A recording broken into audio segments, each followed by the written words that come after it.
खबर गाजियाबाद से है। शेख हसीना हिंडन एयरबेस के सेफ हाउस में मौजूद है, ये जानकारी मिल रही है।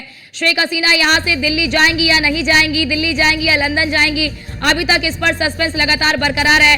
कोई स्पष्टीकरण नहीं मिल पा रहा है, कोई आधिकारिक पुष्टि नहीं हुई है। शेख हसीना की सिक्योरिटी में गरुड़ कमांडो को तैनात किया गया है। शेख हसीना के रुकने या कहीं और जाने को लेकर फिलहाल सस्पेंस बरकरार है, यानी कि शेख हसीना अभी कहां जाएंगी कहां नहीं जाएंगी, इसको लेकर सस्पेंस बरकरार है। क्या लंदन जाएंगी या ब्रिटेन जाएंगी जहां उनके बेटे रहते हैं, ऐसे में वो कहां जाएंगी, इसको लेकर फिलहाल सस्पेंस बरकरार है। अभी वो भारत में ही है। कल से ही शेख हसीना भारत में है और उसको लेकर लगातार विचार विमर्श किया जा रहा है। कल जैसे ही शेख हसीना हिंडन एयरबेस पहुंची, वहां पर आपने देखा होगा कि एनएसए यानी कि national security advisor Ajit Doval ने उनसे लगभग 1 घंटे तक मुलाकात की और हालात के बारे में जाना कि वहां के हालात इस वक्त किस प्रकार के हैं। और अब ऐसे में आज भी जानकारी मिल रही है कि 2 वीआईपी गाड़ी जो है वो वहां पर हिंडन एयरबेस में देखा गया है, जहां पर शेख हसीना वहां पर मौजूद है। तो ऐसे में माना जा रहा है कि शेख हसीना से भी ये पूछा जा रहा है कि आखिरकार वो कहां जाना चाहती हैं और कहां नहीं जाना चाहती हैं, क्योंकि इस वक्त हालात जिस प्रकार के बने हुए हैं, ये बिल्कुल अंतर्राष्ट्रीय मामला हो चुका है।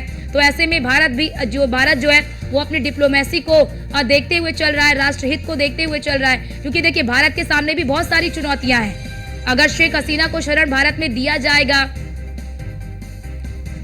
और हमारे साथ हमारे संवाददाता जितेंद्र गौतम हमारे साथ लाइव जुड़ चुके हैं। जितेंद्र, कल से ही हम देख रहे हैं कि शेख हसीना जो है वो इसी हिंडन एयरबेस में मौजूद है। आज भी 2 वीआईपी गाड़ी जो है अंदर गई है। कौन इस वीआईपी गाड़ी में आया, कुछ जानकारी मिल पा रही है क्या? जी बिल्कुल, देखिए अभी तक इस तरह की जानकारी तो साफ नहीं हो पाई है कि इन वीआईपी गाड़ियों में कौन आया है, लेकिन लगातार वीआईपी मूवमेंट जारी है। इसके अलावा शेख हसीना को लेकर जो वायुसेना कर सकती है, लगातार उनको लगातार कर रही है। अगर सिक्योरिटी की बात करें तो गरुड़ कमांडो की तैनाती की गई है और लगातार इंडियन एयरबेस की लगातार चौकसी की जा रही है। बार बार आप देखेंगे कि हवाई जहाज बार बार उड़ रहे हैं और लगातार राउंड लगा रहे हैं, यानी कि पूरी तरह से साफ है कि अभी तक शेख हसीना जो है वो गाजियाबाद के इंडियन एयरबेस बेस में ही मौजूद हैं। हालांकि इस बात को लेकर लगातार सस्पेंस बना हुआ है कि वो पहले ब्रिटेन जाना चाहती थी, लेकिन अभी तक उनको वहां पर परमिशन नहीं मिल पाई है। क्या कारण है ये आप सभी को पता है, राजनीतिक कारण हो सकते हैं, लेकिन इसके अलावा बीच में वो रहेंगी या नहीं रहेंगी, इसको लेकर लगातार सस्पेंस बरकरार है।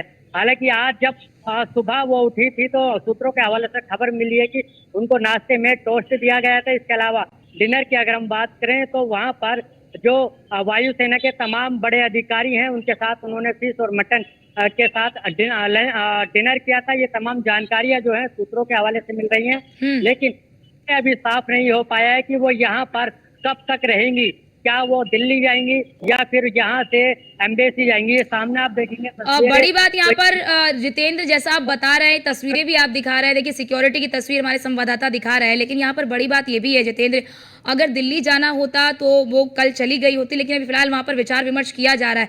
कल भी सीसीएस की बड़ी महत्वपूर्ण बैठक हुई है, जिसमें अजीत डोभाल, रक्षा मंत्री, विदेश मंत्री, गृह मंत्री सब मौजूद थे। कल 1 घंटे तक national security advisor Ajit Doval से भी मुलाकात हुई है शेख हसीना की। जी बिल्कुल, देखिए कल लगभग 5:37 के आसपास वो गाजियाबाद के हिंडन एयरबेस पर पहुंची थी और तभी उनका स्वागत करने के लिए एनएसए डोभाल भी यहाँ पर पहुंचे थे और लगभग 1 घंटे के आसपास तक ये मीटिंग चली थी, जिसमें उन्होंने जो बांग्लादेश में हालात हैं उसको लेकर जानने की कोशिश की थी कि किस तरह के हालात हैं, और साथ ही उस समय ये बात भी निकलकर सामने आ रही थी कि वो यहाँ से सीधा ब्रिटेन जाना चाहती हैं, लेकिन उसकी परमिशन उनको नहीं मिल पाई है, जिसके चलते यहाँ हिंडन एयरबेस में उनको अच्छी खासी सिक्योरिटी मिली है और यहाँ पर उसी सिक्योरिटी में वो सेफ भी महसूस हैं। दूसरी ओर ठीक है, बिल्कुल बिल्कुल, अब नजर बनाए रखिएगा। बहुत शुक्रिया आपका तमाम जानकारी साझा करने के लिए। और इसी के साथ इस बुलेटिन में इतना ही। बाकी देश और दुनिया की तमाम खबरों को देखने के लिए बने रहिए न्यूज़ वन इंडिया के साथ।